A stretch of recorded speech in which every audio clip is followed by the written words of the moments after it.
Whole chapter करेंगे। Start करने से पहले चैप्टर को मैं आप लोगों को बता दूं कि हमारा जो ह्यूमन आई का पोर्शन है that is been removed by the CBSE, तो हम अपना ह्यूमन आई नहीं करेंगे। So let's start our chapter. तो फर्स्ट टॉपिक जो हमें कवर करना है वो ये है कि dispersion of white light by prism. तो हमें व्हाइट लाइट की डिस्पर्शन देखनी है प्रिज्म की हेल्प से। तो इस टॉपिक में प्रोसीड करने से पहले हम लोगों को कुछ प्रिज्म की कॉम्पोजिशन के बारे में पता कर लेना चाहिए। तो सबसे पहली चीज जो हमें प्रिज्म के बारे में पता होनी चाहिए कि प्रिज्म के पास 2 base and 3 lateral surfaces present होते हैं। So the triangular prism has 2 base and 3 lateral faces. तो हमारे पास angle of prism is the first term जो हमें पता होनी चाहिए। तो angle of prism is the angle between 2 lateral faces. जैसा कि हम इस डायग्राम में देख सकते हैं कि हमारे पास ये प्रिज्म है एंड इसके ये 3 लेटरल फेसेस हैं। उसमें से 2 लेटरल फेसेस के बीच में जो एंगल फॉर्म हो रहा है उसे हम एंगल ऑफ प्रिज्म कहेंगे। तो ये एंगल हो गया हमारा एंगल ऑफ प्रिज्म जिसे हमने ए से मार्क करा है। तो हमने देखा इस एक्सपेरिमेंट में जो हमने कंडक्ट किया था कि जब हमारी इंसिडेंट रे रिफ्रैक्ट होके internally with in the prism निकल के आएगी एज अ इमर्जेंट रे, तो हम लोग इसे देखकर कहेंगे कि जब हमारी इंसिडेंट होती है कोई भी लाइट फ्रॉम एनी सोर्स तो हमारे पास क्या रिजल्ट फॉर्म होता है। तो हमने देखा कि PE which is this is the incident ray, EF is the refracted रे and FS is the emergent रे। तो ये हो गया हमारे प्रिज्म की कॉम्पोजिशन डायग्राम एंड उसके कुछ बेसिक टर्म्स। अब इस डायग्राम के अंदर अगर हम अपनी इमर्जेंट रे एंड इंसिडेंट रे को एक्सटेंड करके मीट करवाएंगे तो जिस पॉइंट पे वो मीट करेगी वहाँ पर एक एंगल फॉर्म हो रहा होगा जिसे हम कहेंगे angle of deviation. And angle of deviation वो एंगल होता है जो इमर्जेंट रे जब किसी एक एंगल पे बेंड होती है और वो फॉर्म करती है। तो हमने देखा कि जब हमारी इंसिडेंट रे और इमर्जेंट रे को हम एक्सटेंड करके मीट करवाएंगे तो हमारा डेविएशन एंगल फॉर्म होएगा एंड इससे हमें पता लगेगा कि हमारी इंसिडेंट रे अपने नेचुरल पाथ से विदाउट एनी रिफ्रैक्शन जो उसकी लाइट का पाथ होता उसने उस पाथ से कितना डिविएट करा है। सो वो हमें डिविएशन एंगल उसकी न्यूमेरिकल वैल्यू बताता है। तो अब हम बढ़ते हैं हमारे next topic which is white light की डिस्पर्शन। तो व्हाइट लाइट की डिस्पर्शन के बारे में हमें डिटेल में पढ़ना है। उससे पहले हमें ये पता होना चाहिए कि डिस्पर्शन होती क्या है। सो डिस्पर्शन होती है splitting of white light into its component colours. मतलब कि जब हमने एक्सपेरिमेंट परफॉर्म किया था दैट मीन्स ये प्रिज्म है एंड हमने एक सोर्स लाइट को भिजवाया तो हमारे पास जो है कुछ एंगल पे मल्टीपल कलर्स की कंपोनेंट्स फॉर्म हुए एंड उस पूरे प्रोसेस को हमने डिस्पर्शन कह दिया। अब हमने देखा कि जब हमने व्हाइट लाइट को, this is a condition that we should only use white light, तो सिर्फ व्हाइट लाइट ही अपने colourful components that is colourful bands में डिसोसिएट होएगी एंड उस पूरे प्रोसेस को हम कहेंगे डिस्पर्शन। तो जो जो कलर्स में वो डिस्पर्स होगी उसको हमने विबग्योर का नाम दिया है एंड विबग्योर हमारे डिफरेंट कलर्स है that is violet, indigo, blue, green, yellow, orange, red. तो आप लोगों को पता होना चाहिए कि हमारा विबग्योर की फॉर्मेशन होती है जब हम व्हाइट लाइट को इंसिडेंट करवाते हैं प्रिज्म के ऊपर। तो स्पेक्ट्रम क्या होता है? Spectrum is the band of colourful components. तो जो हमारे कलरफुल कंपोनेंट्स है डिस्पर्शन प्रोसेस करवाते हैं तो उसके बाद जो बैंड बनता है उसे हम स्पेक्ट्रम कहते हैं। तो इस टॉपिक के अंदर हमने 2 टर्म्स को डिफाइन करा that is spectrum and dispersion. तो हमने देखा कि हमारे पास डिस्पर्शन हुई क्यों है। डिस्पर्शन प्रोसेस होने का सिर्फ एक ही रीज़न है कि हमारे जो डिफरेंट कलर्स हैं वो डिफरेंट एंगल्स पे बेंड हुए with respect to incident ray, that is why they form different colours. तो उसमें से जो हमारा रेड कलर था वो सबसे लीस्ट बेंड हुआ, इसीलिए वो स्पेक्ट्रम में हमारे सबसे टॉप पर कलर डिस्प्ले हुआ हमें। एंड जो वायलेट कलर है दैट बेंड्स द मोस्ट, इसीलिए वायलेट सबसे नीचे होगा। तो जो हमने ये स्पेक्ट्रम ऑब्टेन किया था इसके जो कलर्स थे हम उन्हें डिस्टिंक्टिवली ऑब्जर्व नहीं कर पा रहे थे, दे वर मिक्स्ड विद ईच अदर, लेकिन हम लोगों को रेंज पता लग गई कि कौन कौन से कलर्स की कौन कौन सी रेंज अवेलेबल है हमारे पास इस स्पेक्ट्रम में। सो हमें पता है Isaac Newton was the first scientist जिन्होंने हमें स्पेक्ट्रम ऑफ सनलाइट के बारे में ऑब्जर्वेशंस बताई थी। उन्होंने कहा था कि अगर कोई भी लाइट हमें सेम स्पेक्ट्रम प्रोवाइड कर रही है सनलाइट की तरह तो हम उसे व्हाइट लाइट का नेम देंगे। तो what is the white light? White light is any light that gives same spectrum like sunlight. तो ये हो गया हमारा। आइजैक न्यूटन ने फर्दर इस एक्सपेरिमेंट को कंडक्ट करने की कोशिश करी एंड ये सोचा कि ये जो हमारे पास कंपोनेंट्स आए हैं कलर्स के, अगर हमने इन्हें फिर से प्रिज्म के थ्रू डिस्पर्स करवाया तो हमारे पास क्या मल्टीपल कलर्स और आ जाएंगे इनके। तो जब उन्होंने ये एक्सपेरिमेंट कंडक्ट किया तो हमारे पास ये वाइट लाइट है, जब हमने इसे इंसिडेंट करवाया तो ये डिस्पर्स होकर मल्टीपल कलर्स में आ गई, जिसे हमने विबग्योर का नाम दिया। फिर ये जो विबग्योर कलर आए हमने इसे दूसरे प्रिज्म पे, बट द कंडीशन इज कि हमने प्रिज्म को सीधा नहीं लिया, हमने इन्वर्टेड प्रिज्म लिया एंड उससे जब हमने रिफ्रैक्ट करवाई लाइट तो वो हमारे पास as a white light emerge हुई। तो हमने देखा कि जब हमने दो प्रिज्म्स को एक साथ रख के ऑब्जर्व करा तो जो वाइट लाइट एंटर हुई थी वही सेम वाइट लाइट हमारे पास इमर्ज होगी। सो ये उनका आइजैक न्यूटन ने ये डिक्लेयर करा कि हम 7 कंपोनेंट्स में डिस्पर्स कर सकते हैं। सो उनके इस एक्सपेरिमेंट ने ये हमें observation they the white light के बारे में एंड डिस्पर्शन प्रोसेस के बारे में। So this was all about the white light dispersion process. अब हम लोग बढ़ते हैं हमारे next topic which is atmospheric refraction. तो अब हमारा नेक्स्ट टॉपिक है रेनबो। हमें रेनबो के प्रोसेस के बारे में जानना है कि रेनबो की फॉर्मेशन होती कैसे है।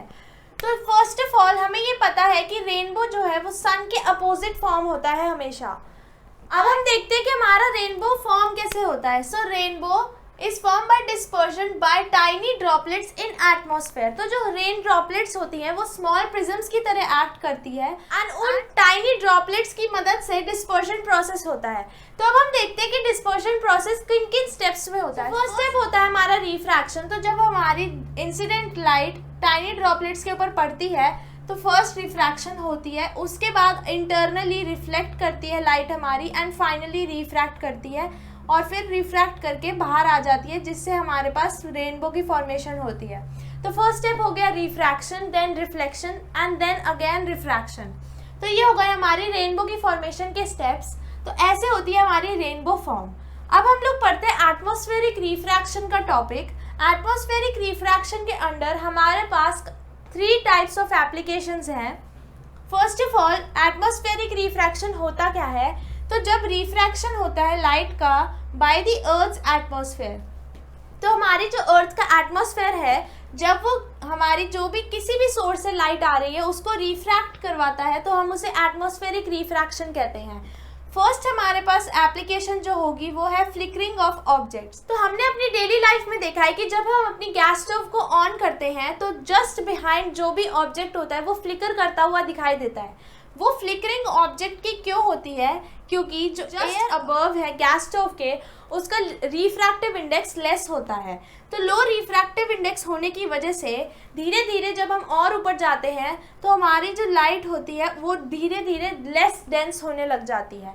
तो जैसे ही ये हमारे मीडियम्स की चेंज होता है एंड डेंसिटी डिक्रीज होती है तो हमारी जो एटमॉस्फेयर है वो लाइट को टुवर्ड्स द नॉर्मल बेंड करना शुरू कर देता है। तो इसीलिए हमारे ऑब्जेक्ट्स जो है वो फ्लिकर करते हुए दिखाई देते हैं। And the most important reason is कि ये फ्लिकरिंग होती किस लिए है, क्योंकि जो हमारी कंडीशंस हैं एटमॉस्फेयर की वो चेंज होती रहती हैं, जिसकी वजह से हमारा ऑब्जेक्ट फ्लक्चुएट करता है।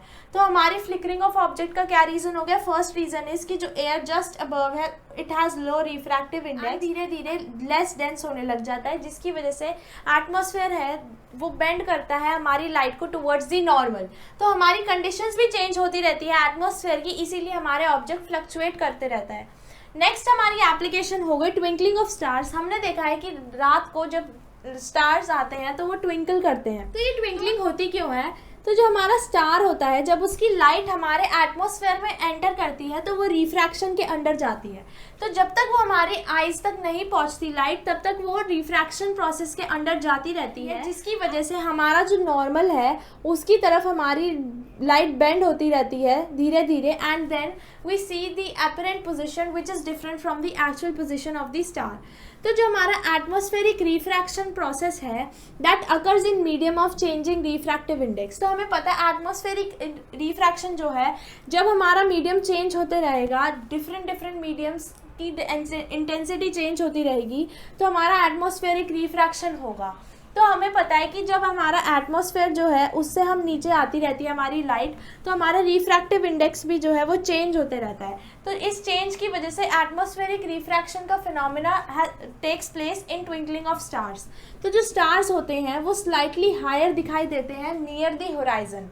तो हमने देखा है कि जो स्टार्स हैं हमारे वो पॉइंट साइज होते हैं, तो जब उनकी लाइट हमारे पास आती है उस लाइट का जो पाथ है वो वेरी करता है because of the changing refractive index. तो हमारी एपरेंट पोजीशन जो है वो फ्लक्चुएट करनी शुरू हो जाती है। तो इसीलिए कि जो पॉइंट साइज की लाइट आ रही है वो वेरी करती है बहुत ही अपनी पोजीशन पे पास, जिसकी वजह से हमें ये एपरेंट पोजीशन फ्लक्चुएट करती हुई दिखाई देती है। अब हमारे पास एक क्वेश्चन आता है कि why don't planets twinkle. Planets twinkle इसीलिए नहीं करते क्योंकि प्लैनेट्स जो है वो अर्थ के बहुत नज़दीक है as compare to the stars. तो हमारा जो प्लैनेट है उसको हम कंसिडर करते हैं large point size sources of light जो हमारे प्लैनेट के अंदर हैं इन टोटल। तो जो हमारी लार्ज पॉइंट साइज सोर्सेज है लाइट के विद इन द प्लैनेट, तो जो वेरिएशन होगी it will become zero in average. तो हमारे पास कोई भी प्लैनेट ट्विंकल करता हुआ नहीं दिखाई देगा। Next phenomena is advance sunrise and delayed sunset. तो ये हमारे पास होता क्यों है, हम लेते हैं हमारे पास ये अर्थ है एंड ये हो गया हमारा एटमॉस्फेयर, तो और हम यहाँ पर खड़े हैं, इसका ये हो गया होराइज़न। तो हमारा जो सन होता है वो होराइज़न से नीचे होता है एक्चुअल पोजीशन जिसकी, लेकिन वो रिफ्रैक्शन एटमॉस्फेरिक रिफ्रैक्शन की वजह से हम उसकी पोजीशन समवट हेयर देखते हैं होराइज़न से ऊपर। सो हमने देखा कि हमारा जो सन है वो विजिबल होता है 2 minutes before and sets 2 minutes late. It's because of atmospheric refraction. And हमारा यहाँ पे एक्चुअल सनराइज का मतलब है जब एक्चुअल क्रॉसिंग होती है होराइज़न की सन के द्वारा। तो जब सन हमारा जो होता है वो होराइज़न को पास करता है हम उसे कहते हैं actual sunrise. So this completes our atmospheric refraction applications. So now let's move on towards our scattering of light which is the last topic from this chapter. तो अब बारी आती है हमारे नेक्स्ट टॉपिक की which is scattering of light. Scattering of light को हम 2 types में पढ़ेंगे। फर्स्ट ट्रू सोल्यूशन में उसकी क्या ऑब्जर्वेशन रहती है एंड सेकेंड कोलॉइडल सोल्यूशन में क्या रहती है। तो जब हम स्कैटरिंग करवाते हैं लाइट की बाय कोलॉइडल पार्टिकल्स और इन द कोलॉइडल सोल्यूशन, तो हमारा जो पाथ होता है स्कैटरिंग ऑफ लाइट का वो विजिबल होता है। वेयर एज जब हम ट्रू सोल्यूशन में अगर हमने स्कैटर करवाई हमारी लाइट को तो उसका पाथ विजिबल नहीं होता, जिसके बारे में हमने क्लास 9th में भी स्टडी किया था। तो अब हम देखते हैं कि क्या स्कैटरिंग ऑफ लाइट के डिफरेंट फिनोमिनाज होते हैं। First phenomena is blue colour of sky and second is reddening of sun, जिसके बारे में हम अपने टिंडल इफेक्ट के अंडर पढ़ेंगे। तो हमारा फर्स्ट इफेक्ट है टिंडल इफेक्ट। तो टिंडल इफेक्ट क्या होता है, उससे पहले हम ये देखते हैं कि जो हमारा अर्थ का एटमॉस्फेयर है वो हेट्रोजेनस मिक्सचर की फॉर्मेशन से बना हुआ है। दैट मीन्स उसके अंदर डस्ट पार्टिकल्स हैं, टाइनी पार्टिकल्स हैं, स्मोक है, वाटर ड्रॉप्स हैं। तो जो लाइट हमारे पास पहुंचती है that is the light that reaches us after being reflected diffusively by these particles. तो इन पार्टिकल से डिफ्यूज होने के बाद हम अपनी ये लाइट को ऑब्जर्व करते हैं। नाउ नेक्स्ट इज जो फिनोमिना होता है स्कैटरिंग ऑफ लाइट का थ्रू कोलॉइडल पार्टिकल्स, वो टिंडल इफेक्ट को राइज करता है। दैट इज द सोल्यूशन और the phenomena of scattering of light through colloidal particles is give rise to Tyndall effect. तो टिंडल इफेक्ट ये हो गया। टिंडल इफेक्ट के अंदर हमें ये पढ़ना है कि जो कलर होता है स्कैटर्ड लाइट का that depends on the size of the scattering particle. तो कौन सा कलर होगा हमारी स्कैटरिंग लाइट का वो डिपेंड करता है कि जो हमारे स्कैटरिंग पार्टिकल्स हैं which are dust particles, tiny particles, smoke and water drops, उन पे डिपेंड करता है कि वो कौन से कलर को राइज देंगे।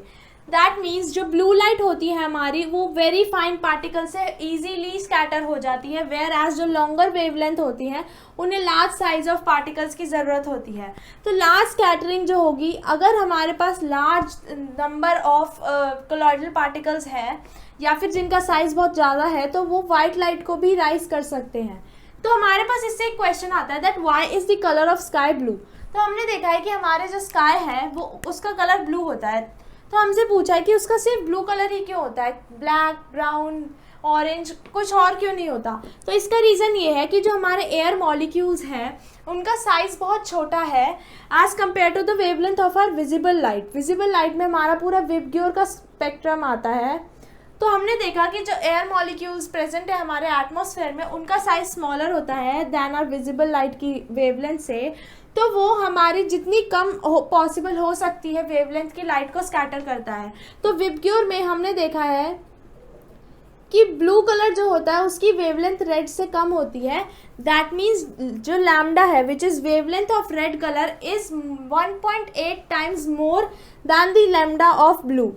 तो जो एयर मॉलिक्यूल्स होंगे वो हमारी ब्लू एंड की लाइट को स्कैटर करेंगे ज़्यादा easily. That is why we are able to observe the colour of the sky as blue rather than any other colour from the VIBGYOR. अब हम देखते हैं नेक्स्ट पॉइंट विच इज़ जो fine particles होते हैं वो ब्लू लाइट को scatter करते हैं ज़्यादा स्ट्रांगली. तो इसी में हम लोग देखेंगे हमारा नेक्स्ट पॉइंट यही है कि जो फाइन पार्टिकल्स हो गए एयर मॉलिक्यूल्स के वो हमारी ब्लू लाइट को स्कैटर करते हैं ज़्यादा स्ट्रांगली और रेड लाइट को नहीं करते. दैट इज़ वाई हमारे जो डेंजर सिग्नल्स बने होते हैं वो रेड कलर के होते हैं, क्योंकि जो रेड लाइट होती है वो इजीली स्कैटर नहीं होती. That is why we are able to observe red colours from far distance as well. यहाँ पर एक पॉइंट जो हमें पता होना चाहिए कि अगर हमारे पास कोई एटमॉस्फेयर नहीं होगा, दैट मीन्स जो हमारे पास एटमॉस्फेयर में पार्टिकल्स प्रेजेंट हैं वो नहीं होंगे, तो हमारा जो स्काई होगा वो डार्क स्काई अपीयर होगा. दैट मीन्स हमारे स्काई के पास कोई कलर प्रेजेंट नहीं होगा. एंड ये ऑब्जर्व भी किया गया है by the people who are present at higher altitudes. That means from the aeroplane और हेलीकॉप्टर. तो वहाँ से हम लोग डार्क स्काई को ऑब्जर्व कर सकते हैं बिकॉज ऊपर जाकर थोड़ा एटमॉस्फेयर कम हो जाता है. अब हमें एक चीज़ और याद रखनी है कि विबग्योर में जैसे जैसे हम वॉयलेट से रेड की तरफ जाते हैं हमारा जो वेवलेंथ होती है वो इंक्रीज करती रहती है. So note this down, it is important that as we go from violet to red side are wavelength increases. तो हमारे पास एक और एप्लीकेशन है टिंडल इफेक्ट के अंडर की जो कलर होता है सन का एट सनसेट और sunrise, that is also based on similar phenomena. तो इसमें क्या होता है कि जब हमारा sun, suppose this is our earth and this is our atmosphere, ये हमारा हो गया होराइज़न. तो जब हमारा सन होराइज़न के पास होता है तो उसे ज़्यादा डिस्टेंस ट्रैवल करना होता है एटमॉस्फेयर में, इसीलिए जितना बड़ा डिस्टेंस होगा उतनी ज़्यादा स्कैटरिंग हो जाती है लाइट की. तो अब हमने देखा अभी अभी कि जो ब्लू लाइट है वो ज़्यादा स्कैटर होती है, तो ब्लू लाइट स्कैटर हो जाती है पूरी एंड रेड लाइट जो है वो सन के पास रह जाती है. इसकी वजह से हमारे पास सन की रेडिश अपीयरेंस होती है इन दी मॉर्निंग और इन दी इवनिंग. लेकिन जब हमारे पास आफ्टरनून होता है तो हमारा जो सन है वो जस्ट अबव आवर हेड होता है. दैट मीन्स उसके पास सबसे शॉर्टेस्ट डिस्टेंस पे वो अवेलेबल होता है हमारे एटमॉस्फेयर में, तो उसे कम डिस्टेंस ट्रैवल करना होता है जिसकी वजह से ज़्यादा स्कैटरिंग नहीं होती लाइट की एंड हमारा सन के आसपास वाइट लाइट ऑब्जर्व होती है. तो इसी फिनोमिना की वजह से हमारे डिफरेंट कलर्स प्रेजेंट होते हैं एटमॉस्फेयर में जब सनसेट या सनराइज होता है एंड जब हमारा आफ्टरनून होता है. तो this completes our Tyndall effect and the scattering of light. तो अब है हमारी last activity which is activity 11.3 present on the page 198 of the chapter. तो इस एक्टिविटी में हमें क्या बोला है कि हमें एक सोर्स लेना है लाइट का जिससे हम प्रोवाइड करेंगे, हमें उसके आगे कन्वर्जिंग लेंस रखना है. एंड अभी हमने कल अपने चैप्टर में पढ़ा था कि कन्वर्जिंग लेंस होता है कॉन्वेक्स लेंस जो हमारी जो पैरेलल बीम्स हैं उन्हें कन्वर्ज करता है. तो हमने देखा कि सोर्स लाइट से जो हमारी रेज निकलेंगी वो इस लेंस से पास करके एक बीकर में जिसमें वाटर प्रेजेंट है उसके थ्रू पास करके हमने जो कार्डबोर्ड रखा है एंड उसके बीच में जो हमने एक होल बनाया है उससे जो लाइट एंटर करेगी दूसरे कन्वर्जिंग लेंस से, तो वो लेंस सेकेंड लेंस जो हमारा प्रेजेंट है वो कन्वर्ज करवा देगा लाइट रेज को ऑन अनदर बोर्ड जिसपे. तो हमने इस पूरे एक्सपेरिमेंट में एक चीज़ ऑब्जर्व करनी है कि हमारा फाइनल रिजल्ट क्या आएगा. हमने इस एक्सपेरिमेंट में 200 gram of sodium thiosulphate in 2 litre of water and 1 to 2 ml of concentrated sulphuric acid डाला है इन वाटर. तो हमने देखा कि हमारी क्या ऑब्जर्वेशंस हैं. हमने 4 ऑब्जर्वेशंस करी जिसका रिजल्ट अभी हम लोग देखेंगे. तो फर्स्ट ऑब्जर्वेशन करी जो हमारे सल्फर पार्टिकल्स है from the concentrated sulphuric acid वो प्रेसिपिटेट फॉर्म करने लग गए 2 to 3 मिनट्स के बाद. सेकेंड ऑब्जर्वेशन देखी कि अगर हम अपने इस कार्डबोर्ड के 3 साइड से ऑब्जर्व करें तो हम देखेंगे कि हमारे पास ब्लू लाइट की फॉर्मेशन हुई है. थर्ड ऑब्जर्वेशन है इसकी जो स्कैटरिंग हुई है ब्लू लाइट की वो सल्फर पार्टिकल्स की वजह से ही हुई है. तो हमने देखा कि जो हमारा बीकर था उसके अंदर हमारे सल्फर पार्टिकल्स हैं जिसकी वजह से हमारी जो ब्लू लाइट है वो स्कैटर हुई है. फोर्थ ऑब्जर्वेशन है इसकी जो फोर्थ साइड से ऑब्जर्व करेंगे हम कलर को तो हमारे पास ऑरेंज रेड कलर फॉर्म होगा एंड क्रिम्सन रेड उसके बाद. तो ये हमारी ऑब्जर्वेशंस ऐसी क्यों हुई. तो थर्ड ऑब्जर्वेशन जो ब्लू लाइट की स्कैटरिंग हुई है वो इसलिए हुई है क्योंकि सल्फर पार्टिकल्स जो है उनका साइज काफ़ी स्मॉल होता है. तो हमने अभी अभी पीछे पढ़ा कि स्मॉल पार्टिकल्स जो होते हैं वो स्मॉलर वेवलेंथ की लाइट को स्कैटर करते हैं ज़्यादा इजीली एंड स्ट्रांगली, तो इसीलिए हमने ब्लू लाइट की ज़्यादा इंटेंसिटी देखी rather than red light. And जो रेड लाइट हुई है वो भी इसलिए हुई है क्योंकि हमारे जो पार्टिकल्स हैं वो थोड़ी बहुत स्कैटरिंग कर देते हैं लॉन्गर वेवलेंथ्स की, तो इसीलिए फोर्थ साइड पे हमें ऑरेंज रेड कलर या फिर क्रिम्सन रेड कलर की ऑब्जर्वेशन हुई। तो इस ऑब्जर्वेशन के थ्रू हमने अपना वो फिनोमेना समझा था कि why this colour of the sky is blue and the sunrise and sunset के पास हमारे सन के रेड कलर के होता है। तो ये हो गई हमारी एक्टिविटी, हमने इस एक्टिविटी के थ्रू समझा। तो this brings us to the end of the chapter and हमारा human eye and the colourful world chapter is complete. तो हम लोगों ने अपने दोनों फिजिक्स के चैप्टर्स कंप्लीट कर लिए एंड कल हमारा दैट इज ऑन डे 7 हम लोग अपना MCQ सेशन करेंगे। Until then, do revise all these notes and meet you guys in my next video, and also do like, share and subscribe to my channel for further updates.